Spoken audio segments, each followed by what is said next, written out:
હોય તો સ્વરૂપજીએ આ વિધાનસભામાંથી સૌથી વધારે પ્રશ્નો પૂછી અને પ્રશ્નો ઉકેલ લાવવાનું કામ પણ કર્યું છે.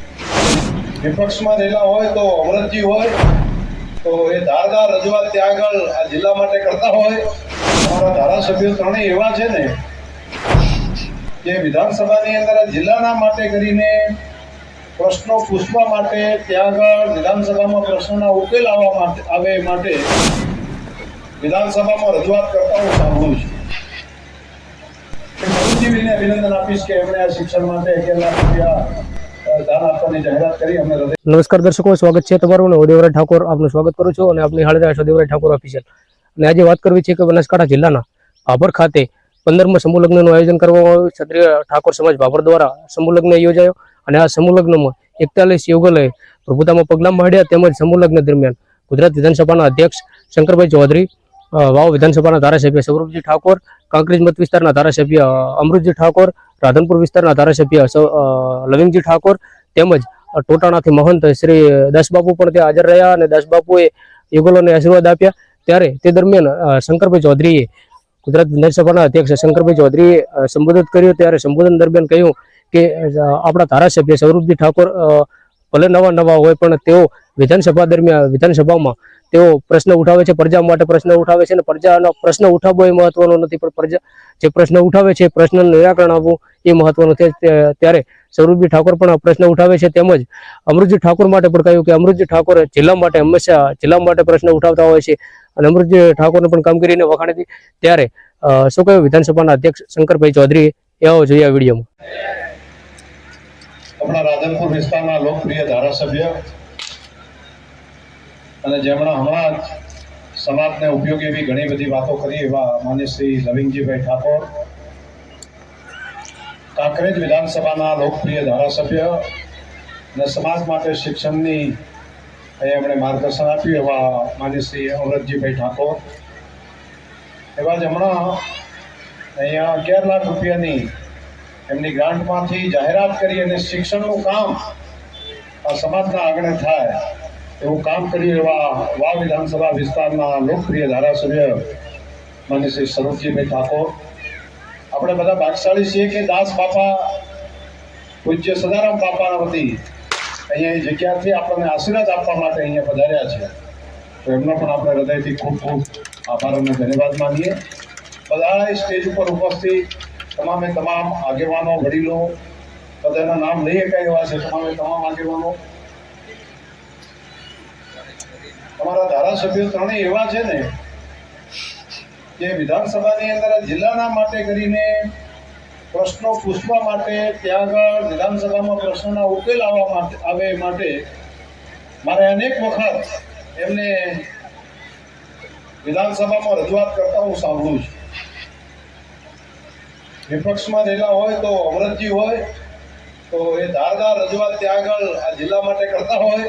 શાસક પક્ષમાં હોય તો માન્ય લવિંગજીભાઈ અને એ ત્યાં રજૂઆત કરતા હોય. નવા હોય તો સ્વરૂપજીએ આ વિધાનસભામાંથી સૌથી વધારે પ્રશ્નો પૂછી અને પ્રશ્નો ઉકેલ લાવવાનું કામ પણ કર્યું છે.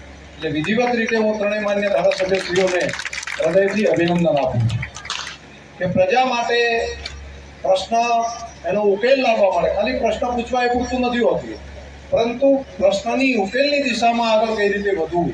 નહીં તો રજૂઆત તો બધી કરી શકાય, પરંતુ રજૂઆત કર્યા પછી એનો ઉકેલ લાવવાની દિશામાં અમાન્ય ત્રણેય ધારાસભ્યશ્રીઓ સક્રિયતાપૂર્વક જે અહીંયા ભૂમિકા ભજવે છે અને અહીંયા ત્રણેય ઉપસ્થિત છે, ત્યારે ત્રણેય મિત્રોને હૃદયથી ખૂબ ખૂબ અભિનંદન પણ આપું.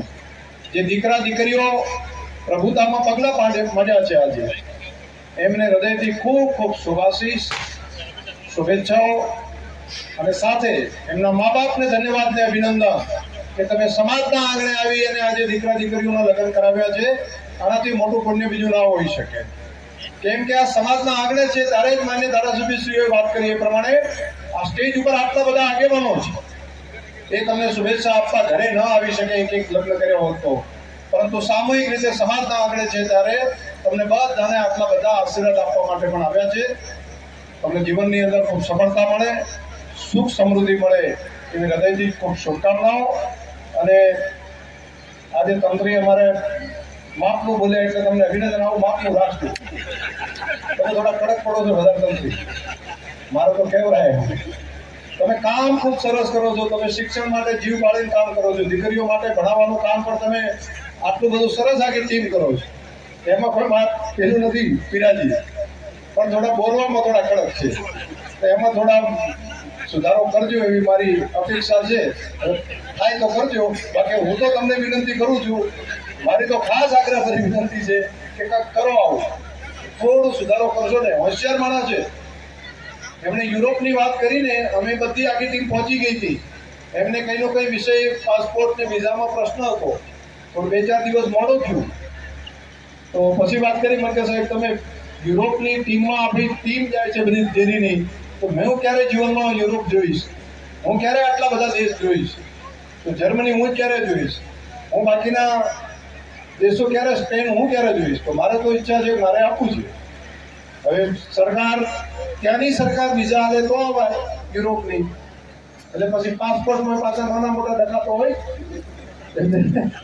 પાસપોર્ટ પછી વિઝા લેવાના, વિઝા ત્યાંથી યુરોપમાંથી મળ્યા, અને પછી એકલા વિમાનમાં બેસીને 2 ફ્લાઇટો બદલીને, એક વચ્ચે દુબઈ કદાચ હતું કે, અને ત્યાંથી છેક જર્મની સુધી માણસ એમને બીજી ભાષા ફાવે નહીં તો પણ ત્યાં પહોંચી ગયા અને સમયસર ત્યાં આવ્યા. અને અમારી સાથે પણ ઘણો બધો અભ્યાસ પણ કર્યો હતો, એટલે મારે આજે યાદ પણ કરાવવું પડે કે કોઠા હાઉસ હોય ને એટલે લોહીજી ઘણી વખત કોઠા હાઉસથી માણસ ઘણું કરી શકે.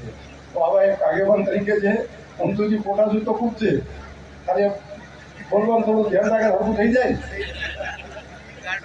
અમે કોશિશ કરશો, कोशिश करने वाले की कभी हार नहीं होती. તો સારા કામ માટે કોશિશ કરો એટલે થશે. અને બીજું તમે, હું ભાઈ સ્વરૂપજીને અભિનંદન આપીશ કે એમણે આ શિક્ષણ માટે 11 લાખ રૂપિયા દાન આપવાની જાહેરાત કરી. અમને હૃદયથી ખૂબ અભિનંદન. આ શિક્ષણના કામ માટે સારો નિર્ણય તમે કર્યો, અને સારું કામ આગળ વધતું હોય ને એમાં કંઈ મારા લાયક પણ કંઈ હોય તો મને કહેજો. હું ધારાસભ્ય અહીંયા નથી, ધારાસભ્ય તરીકે ખરાબ છું, પણ કોઈ રાજ્યસભાના સભ્યને કે એમને કોઈને કહેવું હોય તો કહીને પણ વ્યવસ્થા મંત્રી અમે કરાવી શકીએ. તો સમાજના પ્રમુખ, મંત્રી અને બધાને હું કહું છું કે એના કામમાં પણ અમારે લાયક કંઈ હોય તો અમને કહેજો, તો અમને તો પૂરી પાંખડી અમે મદદ કરાવી શકશું. આ સારું કામ છે, એટલા માટે બધાએ શિક્ષણના કામમાં મદદ કરવી પડે. તમને બધાને હૃદયથી ખૂબ ખૂબ શુભેચ્છાઓ, ખૂબ ખૂબ અભિનંદન. નમસ્કાર, ફરી મળીશું, ત્યાં સુધી આપ સર્વે જાઓ. ધન્યવાદ, આભાર.